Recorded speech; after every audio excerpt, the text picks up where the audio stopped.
Olá, queridos ouvintes. Está começando o programa Jesus por Emmanuel. Estamos estudando a obra Pão Nosso, de psicografia de Francisco Cândido Xavier e autoria do Espírito Emmanuel. Hoje estudaremos o capítulo 122, intitulado Pecado e Pecador. Eu me chamo Alex Pavão e farei o estudo com vocês. Capítulo 122. Pecado e Pecador. Amado, não sigas o mal, mas o bem. Quem faz o bem é de Deus, mas quem faz o mal não tem visto a Deus. Terceira Epístola de João, capítulo 1, versículo 11. Comenta o benfeitor espiritual Emmanuel. A sociedade humana não deveria operar a divisão de si própria, como sendo um campo em que se separam bons e maus, mas sim viver qual grande família em que se integram os espíritos que começam a compreender o Pai e os que ainda não conseguiram pressentir. Claro que as palavras maldade e perversidade ainda comparecerão por vastíssimos anos no dicionário terrestre, definindo certas atitudes mentais inferiores. Todavia, é forçoso convir que a questão do mal vai obtendo novas interpretações na inteligência humana. O evangelista apresenta conceito justo. João não nos diz que o perverso está exilado de nosso Pai, nem que se conserva ausente da criação. Apenas afirma que não tem visto a Deus. Isso não significa que devamos cruzar os braços ante as ervas venenosas e zonas pestilenciais do caminho. Todavia, obriga-nos a recordar que um lavrador não retira espinheiros e detritos do solo a fim de convertê-lo em precipícios. Muita gente acredita que o homem caído é alguém que deve ser aniquilado. Jesus, no entanto, não adotou essa diretriz. Dirigindo-se amorosamente ao pecador, sabia-se, antes de tudo, defrontado por enfermo e feliz, a quem não se poderia subtrair as características de eternidade. Lute-se contra o crime, mas ampare-se a criatura que se lhe enredou nas malhas tenebrosas. O mestre indicou o combate constante contra o mal.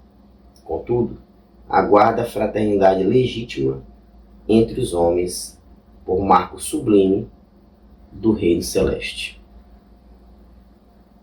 Então, meus queridos ouvintes, essa é a nossa leitura de hoje,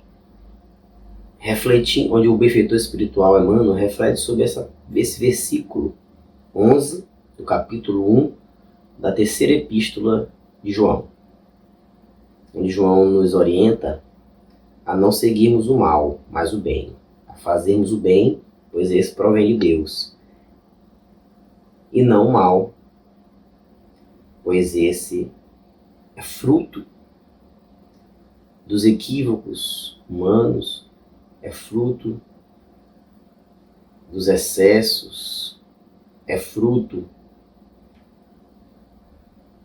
do excesso de vaidade, do excesso de orgulho, de egoísmo. É fruto dos desequilíbrios pelos quais nós enveredamos. Então, o capítulo é muito sugestivo. Pecado e pecador. E Emmanuel nos traz aqui uma reflexão a respeito de que há uma grande diferença entre o pecado, o erro, o equívoco, oriundo desses desequilíbrios morais, dessas imperfeições morais ainda que alimentamos em nós, do pecador. Veja bem, o pecado, ele vem do pecador, é cometido por esse. Então Jesus, ele combatia o pecado, o erro, ele educava. Como? Educando.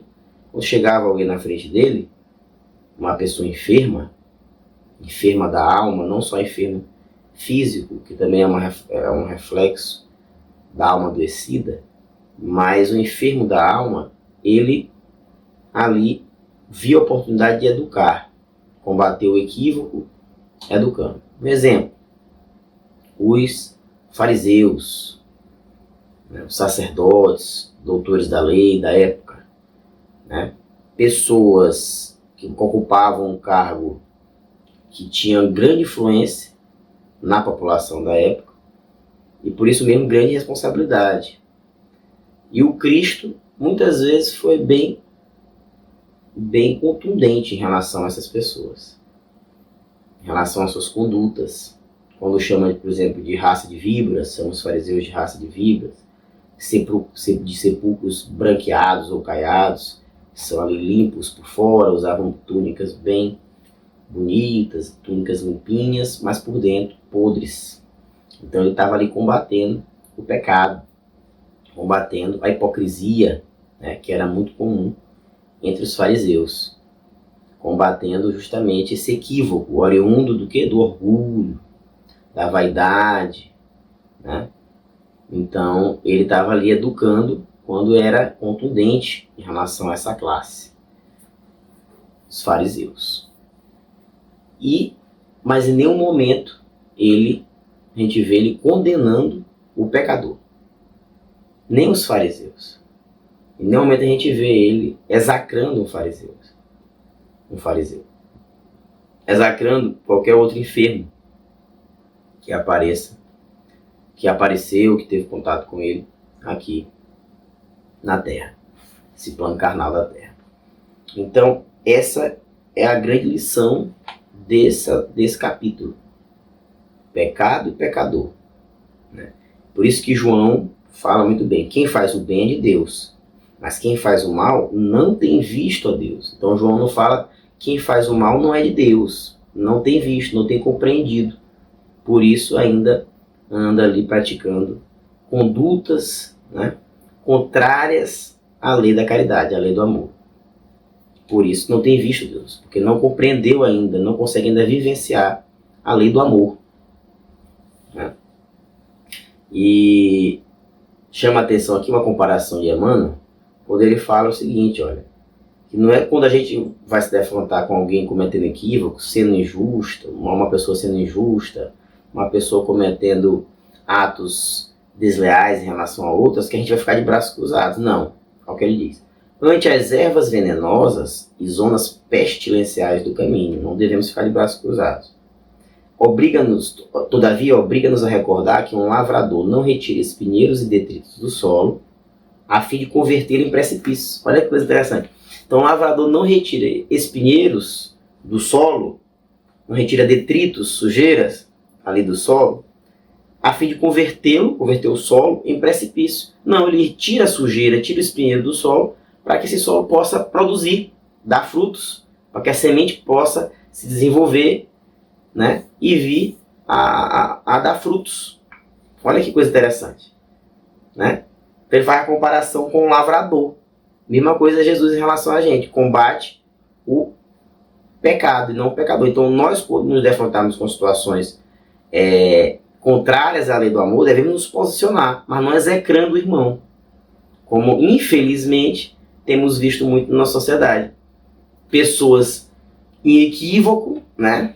Às vezes graves, equívocos graves, e aí outras pessoas que por vezes se dizem cristãs, né?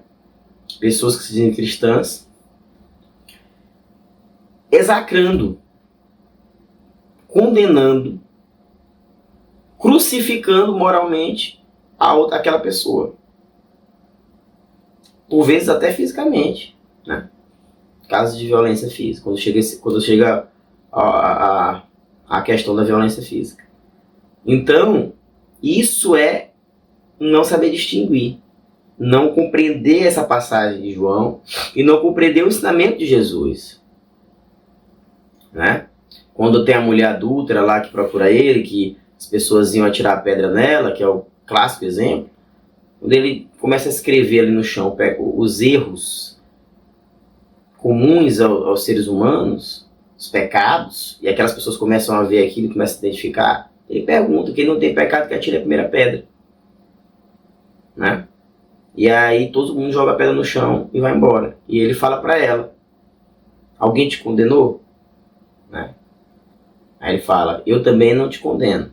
Vá e não tornes a pecar. Mas ele dá uma orientação para ela: vá, segue em frente, faz uma nova jornada, segue tua caminhada, refaz a tua caminhada, né? Refaz, começa uma nova jornada e não tornes a pecar, não tornes a cair no mesmo equívoco, pois terá consequências. Tudo na vida, né, que a gente faz gera uma consequência. É a lei de plantio, né, colheita. Plantio é facultativo, a colheita é obrigatória.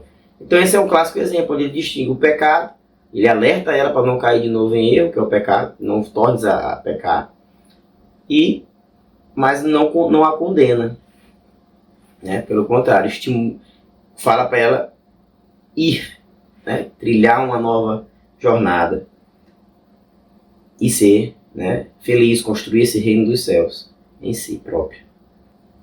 E aí Emmanuel chama a atenção também para a gente que, dirigindo-se amorosamente ao pecador, sabia-se antes de tudo defrontado por enfermo e feliz, como a gente já falou, a quem não se poderia subtrair as características da eternidade. Olha que coisa interessante. Então você tem que ver aquela pessoa como um filho de Deus e um espírito imortal. Você não pode subtrair dela a característica da enfermidade. Então, da eternidade, perdão. Então eu não vou condenar aquela pessoa, mas sendo que ela é um espírito imortal. Ela não vai morrer e acabar. Ela pode morrer aqui, né, nesse plano físico, e acabar. Aí a gente pode falar até da pena de morte, né, que é contrária. A pena de morte é contrária aos princípios cristãos, ensinamento de Jesus. Não há dúvida, né? Isso aqui que a gente está lendo, não há dúvida. Porque ela condena o pecador. E não é subtraindo a vida terrestre dele, né? Que aquele espírito ele não vai deixar de existir. Ele vai continuar existindo. Então você não está agindo amorosamente, não está agindo com caridade com aquela pessoa ao aplicar uma pena de morte, por exemplo, né? Nos sistemas de justiça criminais.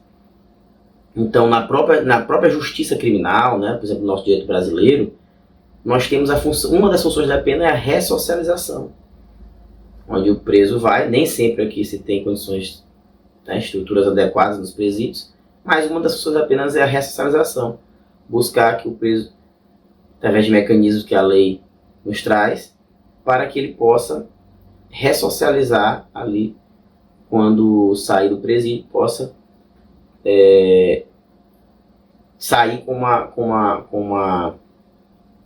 uma bagagem, né, de poder voltar à sociedade, né, trabalhar e seguir sua vida, se desenvolver, acontecendo esse fenômeno da ressocialização, né? Só que infelizmente a gente sabe que na prática, no nosso país, devido à precariedade da estrutura carcerária, isso não ocorre em muitos casos. Mas essa, trazendo, é uma das funções da pena na seara jurídica. E aí ele termina aqui, Emmanuel. O mestre indicou o combate constante contra o mal. Contudo, aguarda a fraternidade legítima entre os homens por marco sublime do reino celeste. Então, ele está sempre combatendo o pecado, Jesus. Mas ele aguarda a fraternidade legítima entre os homens. Para que o reino de Deus possa se instalar aqui na Terra. Se instalando primeiro nos corações, para que o exterior possa ser reflexo desses reinos dos céus instalados nos corações humanos.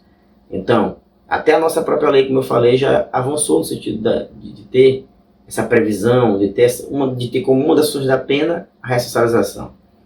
Que dirá Deus que é todo amor, que visa sempre o melhor para nós, né? Que visa sempre algo para o nosso progresso, está visando sempre medidas educativas para o nosso progresso. Então, que possamos ter esse aprendizado, que Jesus, em nenhum momento, se furtou do combate ao mal e nos convoca a combater, só que combater de maneira caridosa, de maneira amorosa, assim como ele fez. sendo enérgico, mas sendo amoroso. Isso é muito importante. Enérgico, contundente, como ele muitas vezes foi, e amoroso. Não precisa ser enérgico e ser mal educado e agir de maneira desrespeitosa com o outro. Mas podemos conciliar as duas coisas. Então, essa é a lição que fica desse capítulo, pecado e pecador.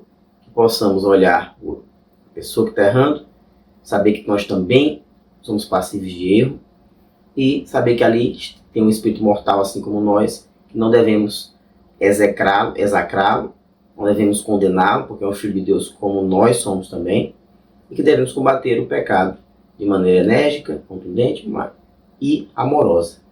Então, essa é a nossa reflexão, nossa contribuição para o estudo de hoje. Muita paz para todos.